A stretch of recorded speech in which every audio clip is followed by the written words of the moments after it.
Lorsque Léa Dubois se précipita vers l'entretien d'embauche le plus important de sa vie, elle n'imaginait pas qu'aider un inconnu lui coûterait tout ce pour quoi elle avait travaillé.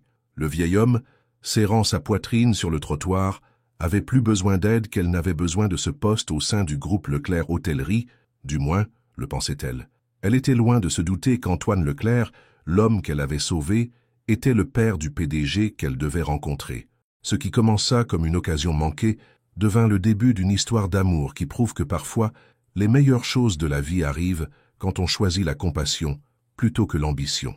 Le soleil matinal filtrait à travers les rideaux fins du petit appartement de Léa Dubois. À 25 ans, elle portait déjà le poids de responsabilité qui aurait écrasé la plupart des gens de son âge.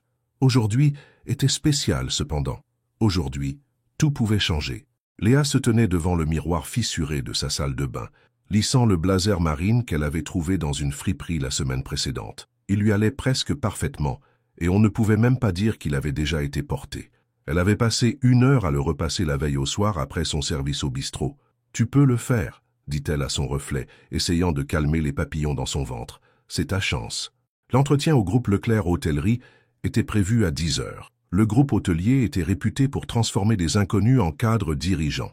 Avec sa licence en gestion presque terminée, ce poste de junior pourrait être son tremplin hors des interminables services au bistrot et des soucis constants concernant les factures. Le bruit d'une toux provenant de la pièce voisine interrompit son discours d'encouragement. « Hugo, ça va ?» cria-t-elle, attrapant rapidement son sac et le CV qu'elle avait imprimé à la bibliothèque la veille. Son frère de 16 ans apparut dans l'embrasure de la porte, toujours en pyjama, les cheveux ébouriffés. « Je vais bien, » dit-il en frottant ses yeux encore pleins de sommeil. « J'ai juste quelque chose de coincé dans la gorge. Tu es jolie. » Léa sourit, sentant une vague d'amour pour le garçon qui était devenu sa responsabilité après la mort de leur mère 3 ans plus tôt.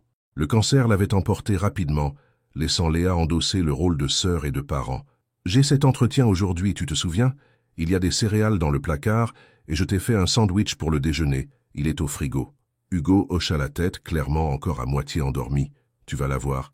Il serait stupide de ne pas t'embaucher. »« Que Dieu t'entende, » dit Léa en vérifiant sa montre. « Il faut que j'y aille. Je t'enverrai un SMS quand j'aurai fini. »« M'en déchire tout, ma grande !» cria Hugo alors qu'elle se précipitait hors de la porte. L'air matinal était vif et Léa marchait rapidement, ses talons raisonnables claquant sur le trottoir. Les bureaux du groupe Leclerc Hôtellerie étaient au centre-ville, à environ 30 minutes de bus de son quartier. Si elle prenait le bus de 9h15, elle serait parfaitement à l'heure. Alors qu'elle approchait du bistrot où elle travaillait le soir, elle remarqua une petite foule se rassembler sur le trottoir devant elle. Quelque chose se passait. Quelques personnes avaient leur téléphone en main, mais la plupart contournaient simplement la scène, tête baissée, déterminée à ne pas s'impliquer. Léa ralentit sa démarche, la curiosité l'emportant sur sa hâte. En s'approchant, elle vit ce qui avait causé le remue-ménage. Un vieil homme était au sol, l'air désorienté et serrant sa poitrine. Son cœur se serra. Le visage de l'homme était pâle, sa respiration laborieuse. Personne ne l'aidait. Il restait là, à regarder ou à filmer, ou simplement à passer leur chemin. Sans y penser à 2 fois, Léa se fraya un chemin à travers la petite foule et s'agenouilla à côté de lui. « Monsieur, vous m'entendez ?» demanda-t-elle, posant son sac et touchant doucement son épaule. Les yeux de l'homme rencontrèrent les siens, voilés de confusion et de douleur. « Je ne me sens pas bien », réussit-il à dire, sa voix faible. Léa prit immédiatement les choses en main. « Quelqu'un appelle le 15 » cria-t-elle au passant. Comme personne ne bougeait immédiatement, elle sortit son propre téléphone et appela elle-même, sa voix claire et calme, décrivant la situation et l'emplacement. « L'aide arrive » assura-t-elle à l'homme lui prenant la main. « Je m'appelle Léa. Comment vous appelez-vous »« Antoine » répondit-il, sa prise étonnamment forte pour quelqu'un en détresse. « Antoine Leclerc. » Léa ne fit pas le lien avec l'entreprise où elle avait son entretien. Elle était trop concentrée à aider l'homme devant elle. « Enchanté, Antoine. Je vais rester ici avec vous jusqu'à l'arrivée de l'ambulance, d'accord ?» Les minutes s'écoulèrent. Léa vérifia sa montre une fois. 9h10. Le bus de 9h15 serait parti au moment où l'ambulance arriverait.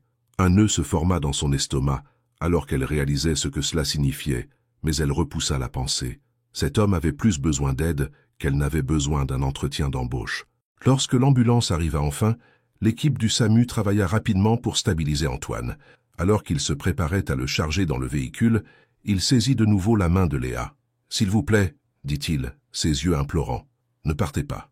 L'un des urgentistes regarda Léa. Vous êtes de la famille? Elle hésita une seconde. Non, mais je peux l'accompagner si c'est autorisé? Il semble effrayé. L'urgentiste hocha la tête, et avant qu'elle ne s'en rende compte, Léa était assise à l'arrière d'une ambulance tenant la main d'Antoine Leclerc tandis qu'il filait vers l'hôpital. Son heure d'entretien passa, mais Léa ne put se résoudre à regretter sa décision. À l'hôpital, les choses allèrent vite. Antoine fut emmené pour des examens, et Léa fut laissée dans la salle d'attente. Elle vérifia enfin son téléphone, 10h45. Elle avait complètement manqué l'entretien. Retenant ses larmes, elle appela le service des ressources humaines du groupe Leclerc Hôtellerie, mais tomba sur un répondeur. Elle laissa un message expliquant la situation, bien qu'elle doutait que cela fasse une différence. « Excusez-moi », une infirmière l'approcha. « Vous êtes la jeune femme qui est arrivée avec Monsieur Leclerc ?» Léa hocha la tête. « Il demande après vous. Le médecin veut parler à la famille, mais Monsieur Leclerc insiste pour que vous soyez là aussi. » Confuse mais consentante, Léa suivit l'infirmière jusqu'à une chambre privée où Antoine se reposait maintenant dans un lit, l'air bien mieux que sur le trottoir. Un médecin vérifiait ses constantes vitales. « La voilà », dit Antoine, sa voix plus forte maintenant. « La bonne Samaritaine qui m'a sauvé la vie. » Le médecin se tourna vers Léa avec un sourire chaleureux. « Monsieur Leclerc a eu un léger malaise cardiaque. Grâce à votre action rapide, nous avons pu le traiter avant que des dommages ne surviennent. Il va très bien se porter. » Un soulagement inonda Léa. « C'est une merveilleuse nouvelle. » Antoine lui tendit la main de nouveau. « Je ne vous remercierai jamais assez, jeune fille. La plupart des gens ont juste passé leur chemin. Vous vous êtes arrêté. Vous avez aidé. » Léa lui serra la main. N'importe qui aurait fait la même chose. Mais ils ne l'ont pas fait, souligna Antoine. Vous, oui. La conversation fut interrompue par l'arrivée d'un homme grand et imposant, âgé d'une trentaine d'années. Il portait un costume coûteux et avait des yeux gris orageux qui se posèrent immédiatement sur Léa avec une intensité qui la fit reculer. « Papa ?» dit l'homme, sa voix grave d'inquiétude alors qu'il s'approchait du lit. « Que s'est-il passé? L'hôpital a appelé et a dit que tu avais eu un malaise cardiaque? »« Victor, je vais bien, » l'assura Antoine. « Grâce à cette jeune femme ici présente. Elle m'a trouvé sur le trottoir, a appelé l'ambulance et même m'a accompagné ici. » Victor Leclerc, Léa fit soudain le lien avec le groupe Leclerc Hôtellerie et sentit son cœur se serrer encore plus, tourna de nouveau ses yeux intenses vers elle, mais cette fois avec curiosité plutôt que suspicion. « Vous avez aidé mon père ?» Léa hocha la tête, se sentant soudainement gênée dans son blazer de seconde main. « Je passais juste par là. Il avait besoin d'aide. Elle est modeste, » interjeta Antoine. Tous les autres ont juste regardé où sont passés. Elle a pris la situation en main. L'expression de Victor s'adoucit légèrement. « Merci, c'était gentil. » Avant que Léa ne puisse répondre, son téléphone vibra. Un SMS d'Hugo. « Comment s'est passé l'entretien ?» La réalité la rattrapa. Léa regarda sa montre de nouveau. Presque midi maintenant. « Je devrais y aller, » dit-elle doucement. « Je suis contente que vous vous sentiez mieux, monsieur Leclerc. »« Attendez, » appela Antoine alors qu'elle se tournait pour partir. « Vous ne m'avez jamais dit votre nom. C'est Léa, Léa Dubois. » Quelque chose vacilla sur le visage de Victor à la mention de son nom, mais il le masqua rapidement. « Enchanté de vous rencontrer, Léa Dubois, » dit Antoine avec un sourire chaleureux. « Je n'oublierai pas ce que vous avez fait aujourd'hui. » Léa hocha la tête et sortit précipitamment, luttant contre les larmes. Au moment où elle atteignit l'arrêt de bus, elle ne put plus les retenir. Elle avait manqué l'entretien le plus important de sa vie. Sa chance d'un meilleur avenir lui avait échappé. Ce soir-là, Léa était de retour au bistrot, servant du café et des plats avec son sourire chaleureux habituel, bien que son cœur n'y fût pas. Elle avait raconté à Hugo ce qui s'était passé, et bien qu'il l'eût assuré qu'elle avait fait ce qu'il fallait, cela ne rendait pas la déception plus facile à supporter. « La table 5 a besoin d'un café », lui cria Sylvie, l'autre serveuse en service. Léa saisit la cafetière et se dirigea vers la table 5 sans lever les yeux. « Un café, monsieur » demanda-t-elle automatiquement. « S'il vous plaît » répondit une voix grave et familière.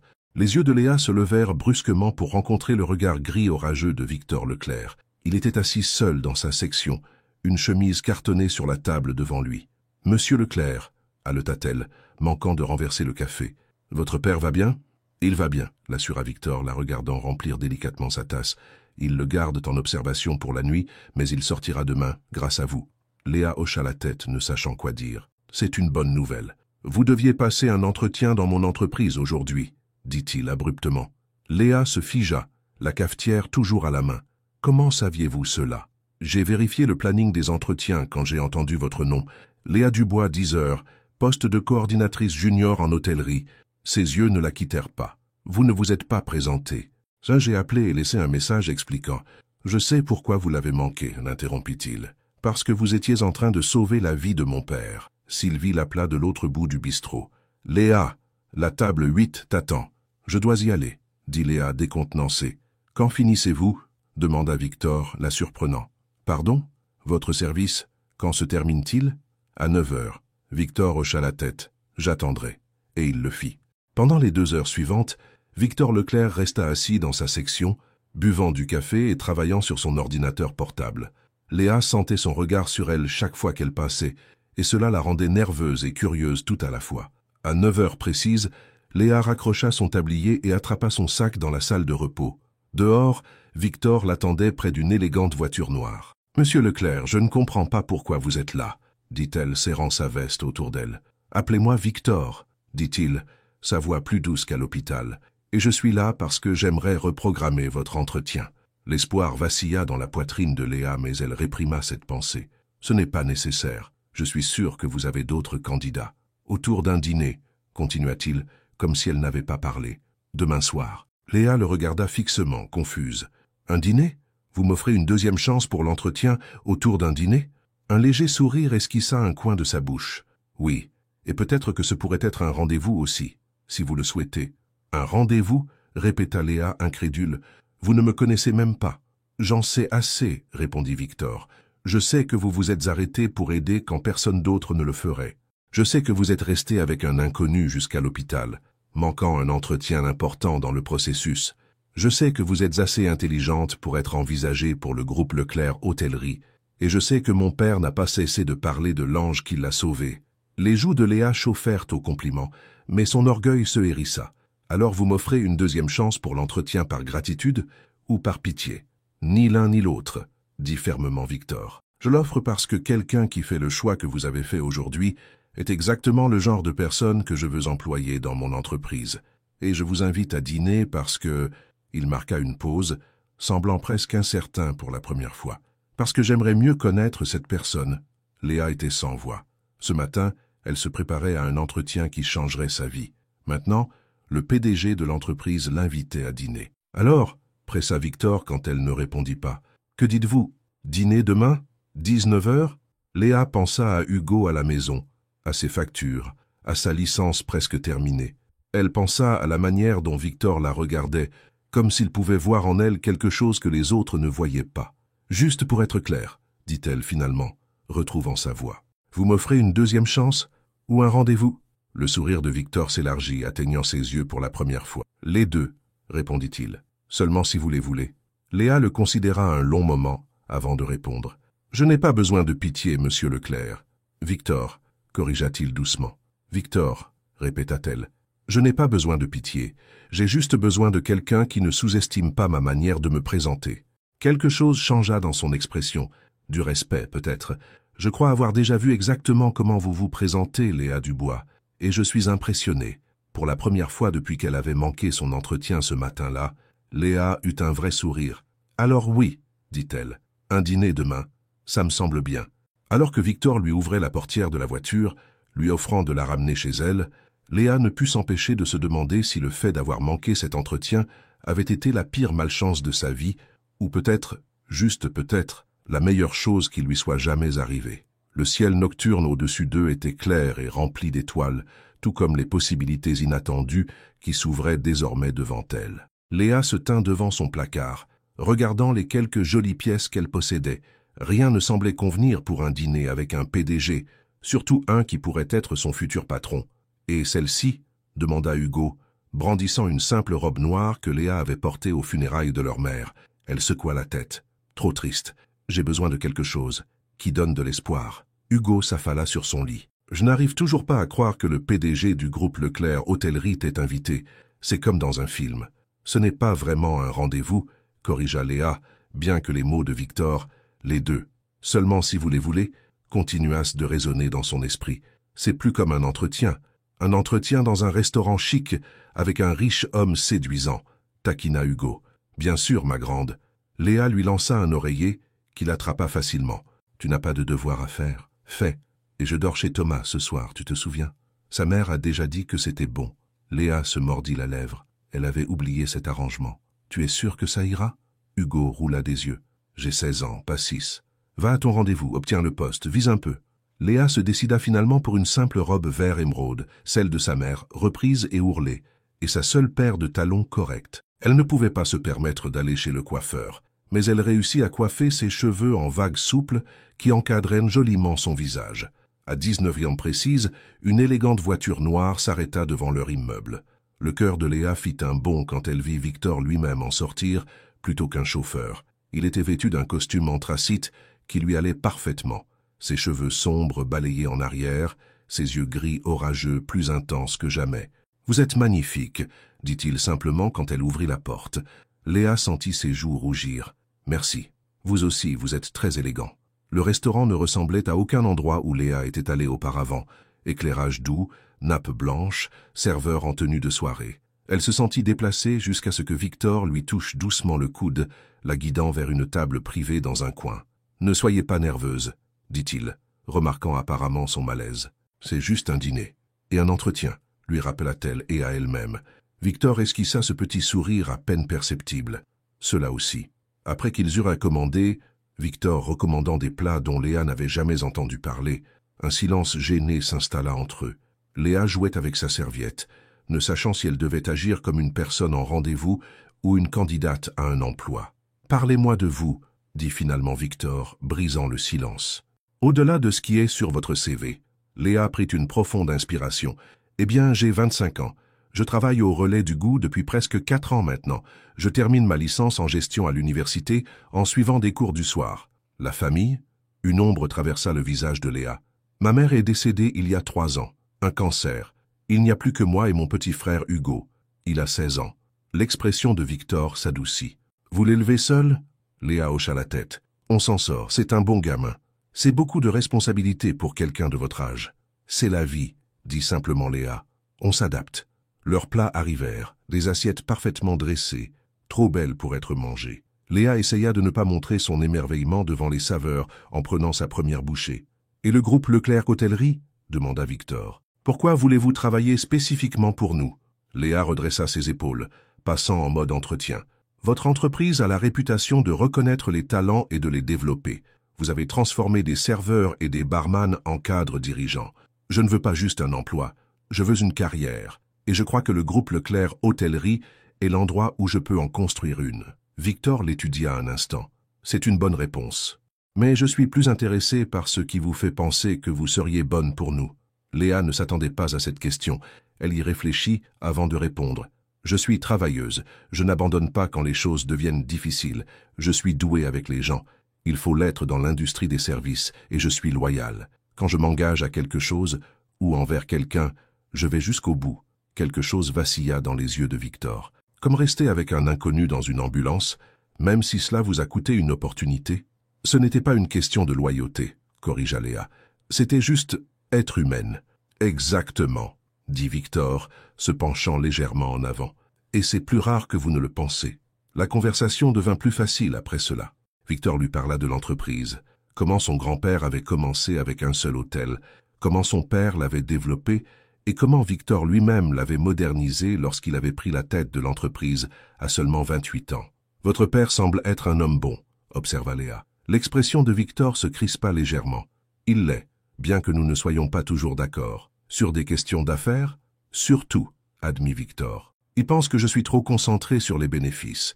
Je pense qu'il est trop sentimental. »« Et que pense votre mère ?» demanda Léa. « Elle est décédée quand j'avais 12 ans, » dit Victor, sa voix neutre d'une manière qui suggérait un contrôle maîtrisé. « Accident de voiture. » Léa tendit la main à travers la table sans réfléchir, touchant brièvement sa main. « Je suis désolé. » Leurs regards se croisèrent, et pendant un instant quelque chose passa entre eux, une compréhension partagée de la perte. Victor s'éclaircit la gorge, se reculant légèrement. « Parlez-moi de vos cours.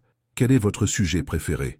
Le reste du dîner se passa agréablement, Victor l'interrogeant sur ses études et Léa partageant ses rêves d'ouvrir un jour sa propre petite entreprise.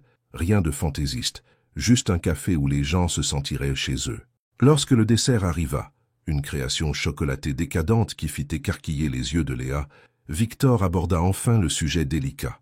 Alors, à propos du poste au groupe Leclerc Hôtellerie, commença-t-il. Léa posa sa fourchette, se préparant.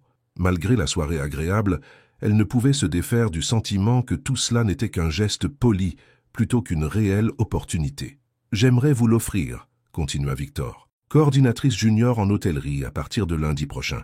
Le salaire est 15% plus élevé que ce qui était annoncé, pour compenser votre expérience. » Léa le regarda, sans voix. « Juste comme ça? Je ne dois pas passer d'entretien avec les RH ou quelque chose ?» La bouche de Victor se tordit en un coin. « Je suis le PDG, Léa. Je peux embaucher qui je veux. Mais vous me connaissez à peine, » protesta-t-elle. « Ce dîner, c'était l'entretien, » termina-t-il pour elle. « Et vous l'avez réussi avec brio. De plus, j'ai demandé à mon assistante de faire une vérification des antécédents. Vos références du relais du goût étaient élogieuses, et vos professeurs parlent de vous en termes élogieux. » Léa sentit une pointe d'irritation. « Vous avez vérifié mes références sans me le dire? » « Procédure standard, » répondit Victor, impassible. « Je peux être intéressé par vous, mais je reste un homme d'affaires. » Les mots « intéressé par vous » restèrent suspendus dans l'air entre eux. « Alors, » dit Victor, ses yeux fixés sur son visage, « acceptez-vous le poste ?» Léa pensa à ce que cela signifierait. Des horaires réguliers, un meilleur salaire, un pied dans la porte d'une entreprise réputée pour ses promotions internes. Elle pourrait terminer sa licence plus vite, mieux subvenir aux besoins d'Hugo.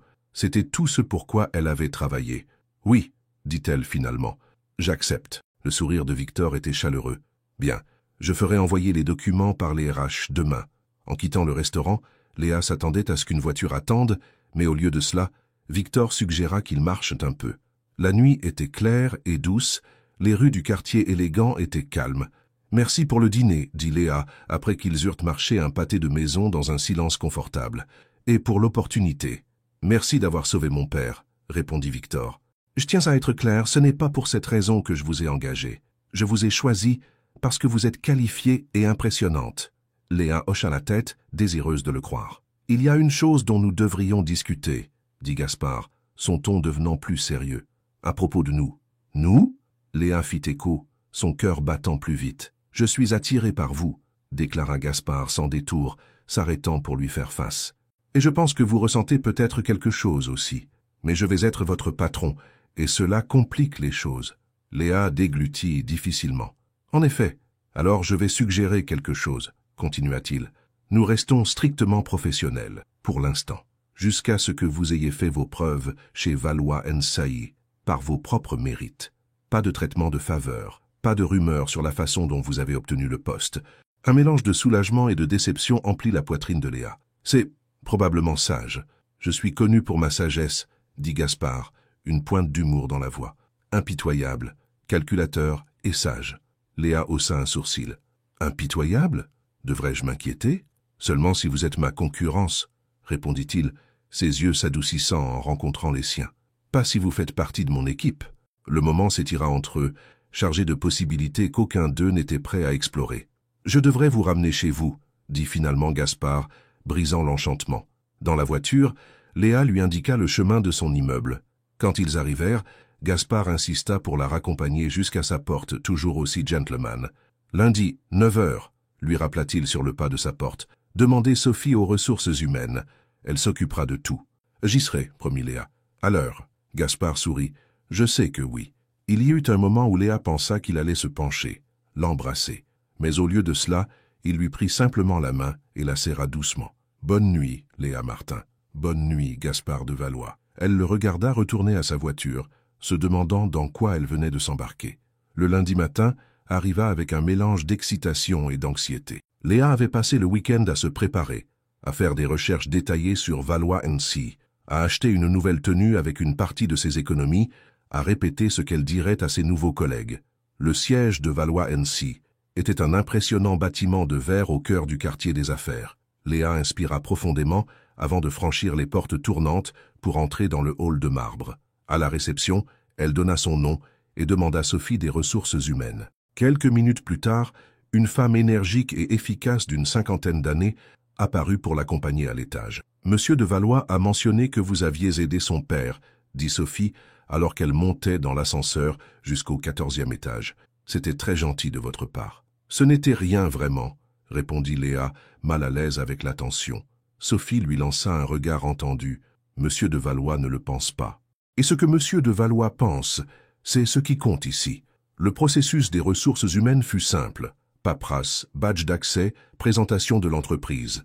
À 11 heures, Léa était conduite à un petit mais agréable bureau au 12e étage, où travaillait l'équipe de coordination hôtelière. « C'est ici que vous serez », expliqua Sophie. « Vous rapporterez à Diane Moreau, la directrice principale de l'hôtellerie.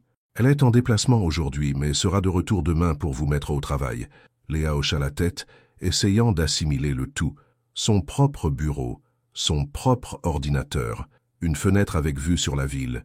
C'était plus qu'elle n'avait osé espérer. « Encore une chose, » dit Sophie, tendant à Léa une enveloppe scellée. « Monsieur de Valois m'a demandé de vous donner ceci une fois que vous seriez installé. » Curieuse, Léa ouvrit l'enveloppe après le départ de Sophie. À l'intérieur, une simple note sur du papier à en-tête de Valois-Annecy. « Léa, bienvenue chez Valois-Annecy. J'ai toute confiance que vous excellerez ici. Mon père aimerait vous remercier comme il se doit. Dînez chez lui ce samedi à 19 h. Je viendrai vous chercher à 18 h 30. Ceci n'est pas une demande de votre patron, juste une invitation d'un fils reconnaissant et de son père. » Gaspard Léa lut la note 2 fois, ne sachant pas quoi ressentir. Elle s'était promise de rester professionnelle, mais un dîner chez Antoine de Valois ne semblait pas du tout très professionnel. Avant qu'elle ne puisse y réfléchir davantage, le téléphone de son bureau sonna. Surprise, elle décrocha. « Allô, Léa Martin à l'appareil. »« Mademoiselle Martin, ici Diane Moreau, » dit une voix féminine nette. « Je crois comprendre que vous rejoignez mon équipe. »« Oui, Madame Moreau, je viens d'arriver aujourd'hui. Je serai de retour au bureau demain, mais je voulais vous souhaiter la bienvenue et vous donner votre première tâche. »« Bien sûr, » dit Léa, attrapant un stylo et un bloc-notes sur le bureau. « Le dossier de l'hôtel Le Marignan nécessite une attention particulière.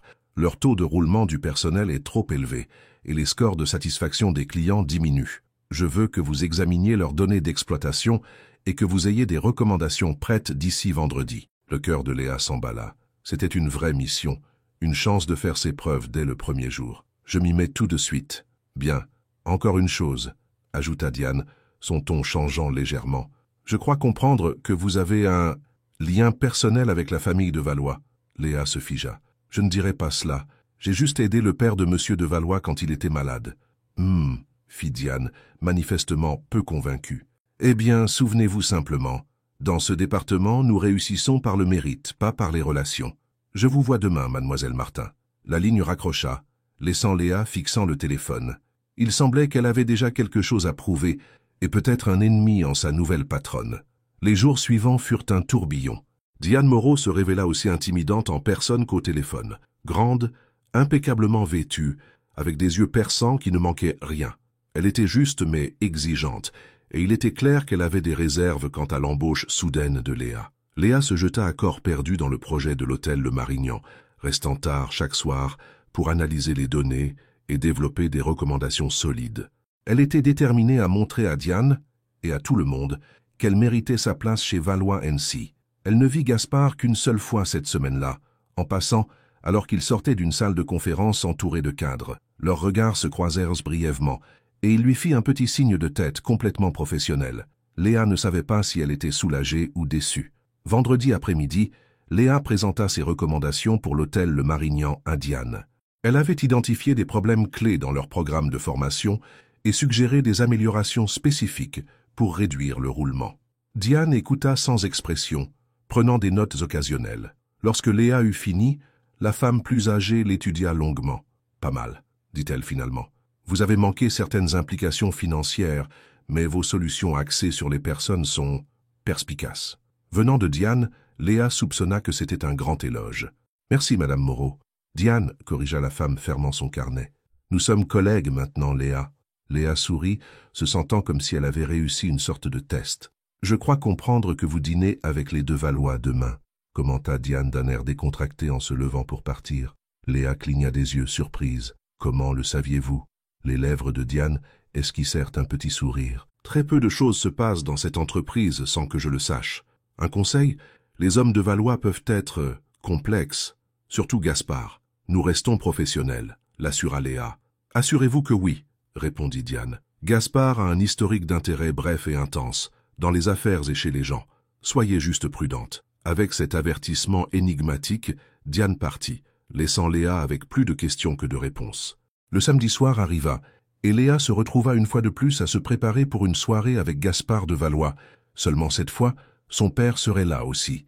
Elle choisit une robe simple mais élégante en bleu doux, espérant qu'elle trouverait le juste équilibre entre formel et accessible. Gaspard arriva précisément à 18h30, l'air incroyablement élégant dans un costume marine. Ses yeux s'illuminèrent de façon appréciable en la voyant. « Vous êtes ravissante, dit-il. »« Merci, répondit Léa, essayant de garder un ton léger. « Comment va votre père ?»« Beaucoup mieux, et il est ravi de vous revoir. » Le trajet en voiture fut rempli d'une conversation facile sur la première semaine de Léa chez Valois & Cie. Gaspard semblait sincèrement ravi qu'elle s'installe bien. « Diane Moreau est dure mais juste, lui dit-il.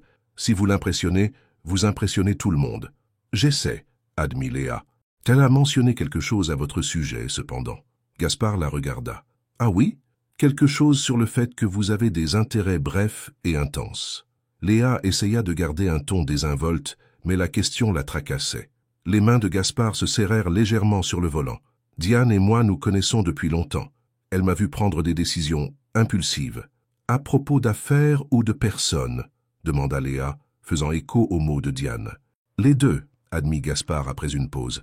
« Je suis connu pour poursuivre les choses, et les gens intensément, et parfois cette intensité ne dure pas. » Léa absorba cela, ne sachant pas quoi penser de son honnêteté. « Est-ce ce que c'est ?» demanda-t-elle doucement. « Un intérêt intense qui ne durera pas. » Gaspard gara la voiture brusquement, se tournant pour lui faire face complètement. Ses yeux gris étaient sérieux, presque troublés. « Je ne sais pas, » dit-il simplement. « C'est différent. Vous êtes différente. » L'honnêteté dans sa voix fit battre le cœur de Léa plus vite. « Différente comment?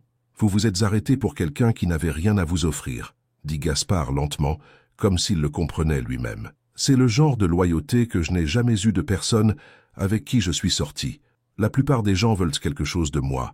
Mon argent, mon influence, mes relations.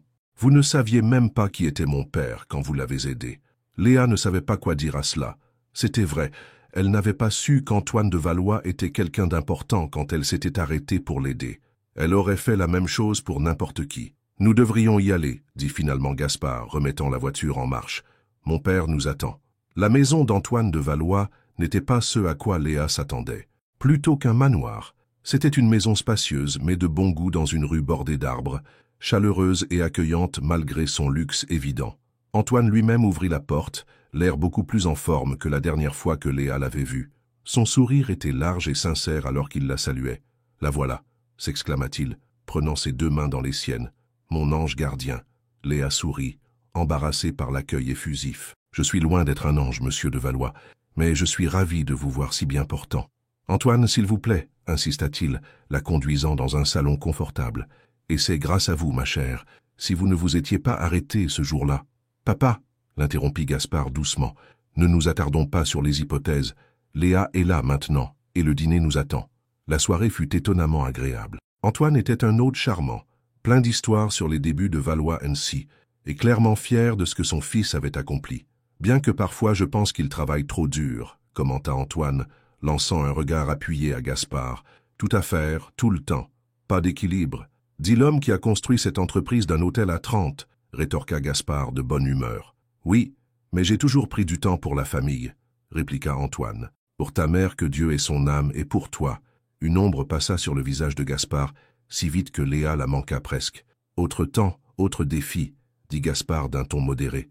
Antoine tourna son attention vers Léa. « Et vous, ma chère, que pensez-vous de l'équilibre vie professionnelle, vie personnelle ?» Léa réfléchit attentivement à la question. « Je pense que, quand on tient à quelqu'un, on lui fait de la place, peu importe à quel point on est occupé. Mais je comprends aussi l'ambition, la volonté de réussir. » Antoine hocha la tête avec approbation. « Une réponse sage.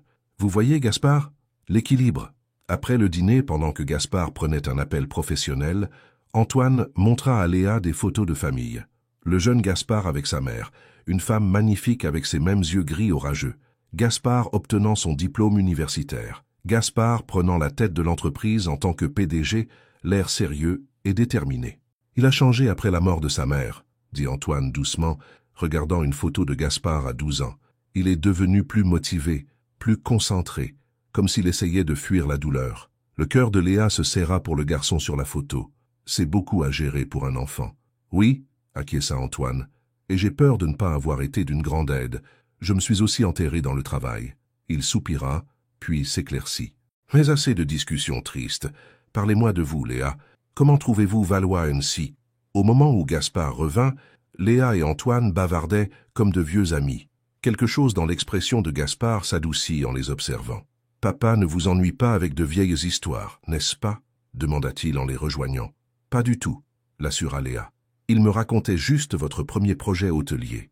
Le désastre de Lyon » gémit Gaspard. « Il adore cette histoire, parce que cela montre comment on apprend de ses erreurs » dit Antoine fièrement. « La marque d'un vrai leader. » Alors que la soirée touchait à sa fin, Antoine reprit les mains de Léa. « Promettez-moi de revenir voir un vieil homme bientôt. »« J'aimerais beaucoup, » dit Léa sincèrement. Dans la voiture, en route vers son appartement, Léa sentit Gaspard la regarder au feu rouge. « Quoi » demanda-t-elle finalement. « Mon père vous aime bien, dit-il simplement. Il n'aime pas beaucoup de monde. »« Je l'aime bien aussi, » répondit Léa. « Il est gentil. Il ne l'a pas toujours été, » dit Gaspard doucement. « Après la mort de ma mère, il était distant. Le travail est devenu tout. Ce n'est que ces dernières années qu'il s'est adouci. Les gens changent, » observa Léa. « Parfois, ils ont juste besoin d'une raison. » Gaspard ne répondit pas à cela, mais quand ils arrivèrent à son appartement, il la raccompagna à nouveau à la porte. Cette fois, il y avait une tension entre eux, une conscience qui dépassait celle de patron et d'employé. « Merci pour ce soir, » dit Léa, cherchant ses clés. « C'était charmant. »« Léa, » dit Gaspard, sa voix basse, « les limites professionnelles dont nous avons discuté, » elle leva les yeux vers lui, le cœur battant. « Oui, elles sont de plus en plus difficiles à maintenir. » Leurs regards se tinrent, et Léa se sentit légèrement basculer vers lui. Mais avant qu'aucun d'eux ne puisse agir sur l'impulsion, la porte de l'appartement s'ouvrit pour révéler Mathieu, surpris de trouver sa sœur avec un homme à la porte. « Salut » dit-il, les yeux balançant curieusement entre eux. « Mathieu » dit Léa, reculant de Gaspard. « C'est Monsieur de Valois, mon patron. »« Monsieur de Valois, voici mon frère, Mathieu. » Gaspard tendit la main complètement posée. « Ravi de vous rencontrer, Mathieu. Votre sœur parle beaucoup de vous. » Mathieu lui serra la main, clairement impressionné. « Merci de lui avoir donné le poste.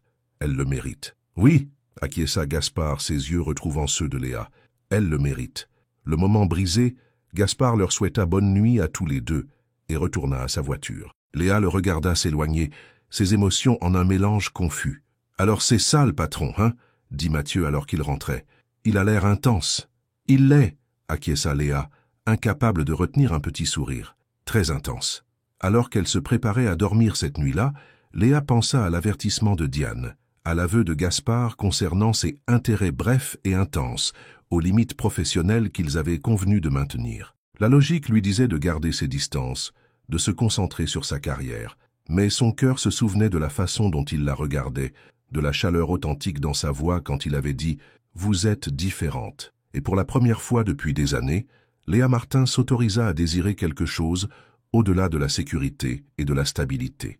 Elle s'autorisa à rêver de possibilités, même si ces possibilités venaient avec des complications qu'elle n'était pas sûre d'être prête à affronter. Des semaines passèrent, et Léa s'installa dans son rôle chez Valois & Sailly.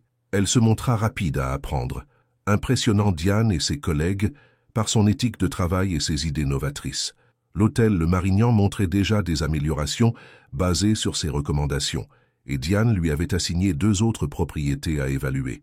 Léa voyait encore Gaspard occasionnellement, lors de réunions, dans l'ascenseur, à la cafétéria de l'entreprise. Leurs interactions restaient strictement professionnelles, bien que Léa ne puisse s'empêcher de remarquer comment ses yeux s'attardaient sur elle quand il pensait que personne ne regardait. Elle avait rendu visite à Antoine de Valois 2 fois de plus pour dîner, une fois en présence de Gaspard et une fois quand il était en déplacement professionnel. Le vieil homme s'était vraiment attaché à elle, et Léa trouvait ses histoires sur les débuts de Valois-Ancy fascinantes. Ce fut après un de ces dîners qu'Antoine aborda quelque chose d'inattendu. « Nous avons notre gala de bienfaisance annuel le mois prochain », mentionna-t-il alors que Léa l'aidait à débarrasser les plats, malgré ses protestations qu'elle était une invitée. « Pour la Fondation Valois. C'est notre plus grand événement de l'année. »« J'en ai entendu parler au bureau, » répondit Léa. « Tout le monde est excité. »« Vous devriez venir, » dit Antoine, les yeux pétillants, « comme mon invité personnel. » Léa faillit laisser tomber l'assiette qu'elle tenait. « Oh, je ne pense pas. » « Non-sens. Antoine écarta son objection d'un geste.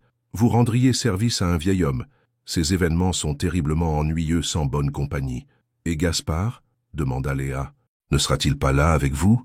L'expression d'Antoine devint complice. Oh, il sera là. Mais il travaille toujours la sale, parlant affaires. Pas le temps pour son vieux père. Léa soupçonnait que c'était une exagération, mais elle ne pouvait nier qu'elle était tentée. Le gala valois était légendaire, célébrité, politicien, l'élite du monde des affaires. Elle n'avait jamais été à quelque chose d'aussi glamour. Je n'ai rien à porter pour un tel événement, admit-elle. C'est facile à régler, dit Antoine d'un geste désinvolte. Dites oui et je demanderai à mon assistante de vous emmener faire du shopping. C'est moi qui régale. Je ne pourrais pas vous laisser...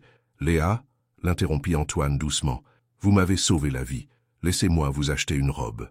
Présenté de cette façon, il était difficile de refuser. D'accord, accepta-t-elle, mais rien de trop extravagant. Antoine se contenta de sourire d'une manière qui suggérait qu'il avait ses propres idées sur ce qui était extravagant. Le lendemain, au travail, Léa se demanda si elle devait mentionner l'invitation à Gaspard. Ils n'avaient pas parlé en privé depuis des semaines, honorant tous deux leur accord de rester professionnels. Mais assister au gala de sa famille en tant qu'invité de son père semblait être quelque chose qu'il devrait savoir. Elle était encore en pleine délibération quand Diane la convoqua dans son bureau. « Fermez la porte », ordonna Diane, sans lever les yeux du rapport qu'elle lisait. Léa obtempéra, un nœud d'anxiété se formant dans son estomac. Avait-elle fait quelque chose de mal? Le dossier du domaine de Rochefort, dit Diane, levant finalement les yeux. Je vous le confie. Léa la fixa. Le domaine de Rochefort était la plus récente acquisition de Valois-Annecy, une propriété de luxe dans les Antilles françaises qui sous-performait malgré son emplacement privilégié. « Mais c'est un dossier de niveau senior », dit Léa avant de pouvoir se retenir. « Oui, ça l'est », acquiesça Diane, un soupçon de sourire jouant sur ses lèvres. « Considérez-le comme un test. Vous avez montré du potentiel ces dernières semaines. Voyons ce que vous pouvez vraiment faire. » L'esprit de Léa s'emballa avec les implications. C'était une immense opportunité et un énorme risque. Le succès pourrait accélérer sa carrière. L'échec pourrait y mettre fin avant même qu'elle ne commence. « Merci pour l'opportunité, » dit-elle, essayant de garder sa voix stable. « Je ne vous décevrai pas. »« Veillez à ne pas le faire, » répondit Diane, puis ajouta. « Il y a encore une chose. La famille Rochefort assistera au gala valois. Vous devrez y être pour les rencontrer. »« En fait, j'ai déjà été invité, » dit Léa. « Par Antoine de Valois. » Les sourcils de Diane se soulevèrent légèrement. « Ah oui? Intéressant. » Léa se sentit obligée d'expliquer. « Ce n'est pas... Nous sommes juste amis. Il a été gentil avec moi depuis le jour où je l'ai aidé. » Diane l'étudia un instant. « Léa, puis-je vous donner un conseil? Pas en tant que votre patronne, mais en tant que quelqu'un qui est dans cette industrie depuis longtemps. Bien sûr, Antoine de Valois est un homme charmant, mais il est aussi astucieux. Et il adore son fils. » Léa fronça les sourcils, confuse. « Je ne suis pas sûr de comprendre. » Diane soupira. « Soyez juste prudente. Les hommes de Valois ont l'habitude d'obtenir ce qu'ils veulent. Et en ce moment, pour une raison ou une autre, tous les deux vous veulent dans leur vie. » Avant que Léa ne puisse répondre à cet avertissement énigmatique, le téléphone de Diane sonna. « C'est tout pour l'instant, » dit-elle, tendant déjà la main vers le récepteur. « J'attends un plan préliminaire pour Rochefort d'ici la semaine prochaine. » Léa quitta le bureau de Diane, la tête qui tournait. Le dossier Rochefort, le gala, l'avertissement de Diane, c'était beaucoup à digérer. Et elle n'avait toujours pas décidé si elle devait parler à Gaspard de l'invitation de son père. La décision fut prise pour elle lorsqu'elle faillit le percuter en tournant un coin, les bras chargés de dossiers du domaine de Rochefort. « Quand là ?» dit Gaspard, la stabilisant en posant ses mains sur ses épaules. « Où est le feu ?» Le contact, aussi bref fut-il, envoya un choc de conscience à travers Léa. Elle recula, serrant les dossiers contre sa poitrine. « Pardon, monsieur de Valois. J'étais distraite. » Gaspard jeta un coup d'œil au dossier. « Domaine de Rochefort? Vous travaillez sur ce dossier ?»« Diane vient de me la signer, » confirma Léa. Quelque chose vacilla sur le visage de Gaspard. Surprise, peut-être même inquiétude. « C'est une propriété exigeante. Je suis au courant, » dit Léa, une pointe de défensive se glissant dans sa voix. « Je peux gérer. » L'expression de Gaspard s'adoucit. « Je sais que vous le pouvez.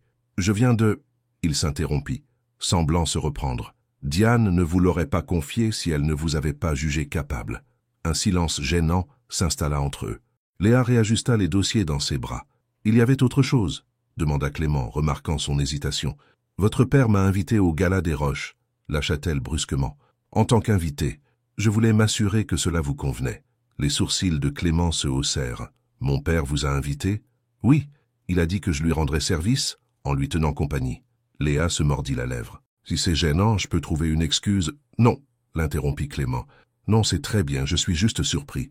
Mon père n'invite généralement pas les gens à ce genre d'événement. Il les tolère à peine lui-même. Oh, Léa ne savait pas trop quoi en penser. Il doit vraiment vous apprécier, ajouta Clément, sa voix plus douce. Leurs regards se croisèrent, et Léa sentit cette attraction désormais familière entre eux. Elle se demanda s'il la ressentait aussi. « Je devrais y aller, dit-elle doucement. J'ai beaucoup de travail sur ce dossier. » Clément hocha la tête, s'écartant. « Bien sûr, bonne chance, Léa. » Elle était à mi-chemin dans le couloir quand il l'appela. « Léa ?» Elle se retourna. « Oui, vous serez magnifique au gala, » dit-il simplement, puis il se retourna et s'éloigna avant qu'elle ne puisse répondre. Les 2 semaines suivantes furent un tourbillon de travail et de préparatifs. Le dossier Duval accaparait les journées de Léa, tandis que les pensées du gala et de Clément emplissaient ses nuits. Philippe tint sa promesse, envoyant son assistante personnelle pour accompagner Léa faire du shopping pour une robe. Malgré ses protestations, elle se retrouva avec une superbe robe bleu nuit qui coûtait probablement plus que plusieurs mois de son loyer. Marc la taquina sans pitié à ce sujet. « Tu es en train de te transformer en Cendrillon », plaisanta-t-il alors qu'elle lui montrait la robe. « La prochaine chose que tu sauras, c'est que tu seras dans un carrosse citrouille. » « C'est juste un événement professionnel, » insista Léa, bien qu'ils sachent tous les deux que c'était plus que cela. La nuit du gala arriva avec une vague de nervosité. Léa se fit coiffer professionnellement pour la première fois depuis des années, une dépense qu'elle justifia comme nécessaire pour rencontrer la famille Duval. Le résultat fut un chignon élégant qui mettait en valeur son cou fin et les simples boucles d'oreilles en argent qui avaient appartenu à sa mère. Philippe lui envoya une voiture, mais à sa surprise, il n'y était pas. Au lieu de cela, une note l'attendait sur le siège. « Léa, je suis désolé de vous décevoir, mais je crains d'avoir été retenu à l'hôpital. Des tests de routine, rien de grave, mais les médecins insistent pour que je reste la nuit en observation. Clément sait que vous venez en tant qu'invité. Il prendra soin de vous. Profitez de la soirée, ma chère. Vous avez bien mérité une nuit de glamour. » Philippe, l'estomac de Léa se tordit d'anxiété. Sans Philippe comme tampon, elle serait seule avec Clément dans une pièce pleine de gens qui le connaissaient, qui travaillaient pour lui, qui pourraient se demander qui elle était et pourquoi elle était là. Mais il était trop tard pour faire marche arrière. Elle prit une profonde inspiration et envoya un SMS à Marc pour lui faire savoir qu'elle était en route. Le gala des Roches se tenait au Grand Hôtel de la Concorde, propriété phare des Roches NC. La salle de bal avait été transformée en un pays des merveilles hivernales, avec des décorations en cristal captant la lumière des lustres et projetant des reflets arc-en-ciel sur les tables drapées de blanc. Léa donna son nom à l'entrée et fut escortée à une table près de l'avant, la table de la famille Les Roches, réalisa-t-elle avec un battement de nerfs. Elle était encore vide, bien que la plupart des autres tables se remplissent d'invités en robe de créateur et en smoking. Elle hésitait à attendre à table ou à trouver la famille Duval, quand un silence se fit parmi les invités proches. Léa se tourna pour voir ce qui avait attiré leur attention et se figea. Clément était entré dans la salle de bal, l'air incroyablement séduisant, dans un smoking parfaitement ajusté. Mais ce n'était pas son apparence qui avait provoqué l'agitation, c'était la femme à son bras. Elle était grande, blonde et magnifique, d'une manière presque irréelle, comme une star de cinéma ou un mannequin. Sa robe rouge épousait chaque courbe, et des diamants scintillaient à son cou et à ses poignets. Elle tenait le bras de Clément avec possessivité, souriant à l'attention qu'ils attiraient. Léa eut l'impression que quelqu'un l'avait frappé à l'estomac. Bien sûr, Clément aurait une cavalière. Il était jeune, beau, riche, puissant. Pourquoi avait-elle supposé qu'il serait seul? Elle regarda, incapable de détourner le regard, tandis que Clément guidait la femme blonde à travers la foule, s'arrêtant pour parler avec divers invités. Ils avaient l'air parfaits ensemble, comme s'ils appartenaient à ce monde de richesse et de privilèges. Léa se sentit soudain très petite dans sa parure empruntée. Elle se demandait si elle pourrait s'éclipser inaperçue lorsqu'un serveur s'approcha avec une coupe de champagne. « De la part du monsieur au bar, dit-il, désignant un homme plus âgé, bien habillé, qui leva sa propre coupe en guise de toast, lorsqu'elle le regarda. Avant que Léa ne puisse décider comment répondre, Diane apparut à ses côtés, élégante dans une simple robe noire. « La famille Duval vient d'arriver, » dit-elle sans préambule. « Venez, je vais vous présenter. » Reconnaissante de la distraction, Léa suivit Diane jusqu'à l'endroit où un couple d'âge moyen acceptait des verres d'un serveur. Monsieur et Madame Duval. Diane les salua chaleureusement. Puis-je vous présenter Léa Fournier? Elle dirige l'équipe qui travaillera sur votre complexe hôtelier. Monsieur Duval, un homme corpulent au visage rubicond, examina Léa de haut en bas avec scepticisme. Vous semblez un peu jeune pour une telle responsabilité. Léa redressa ses épaules.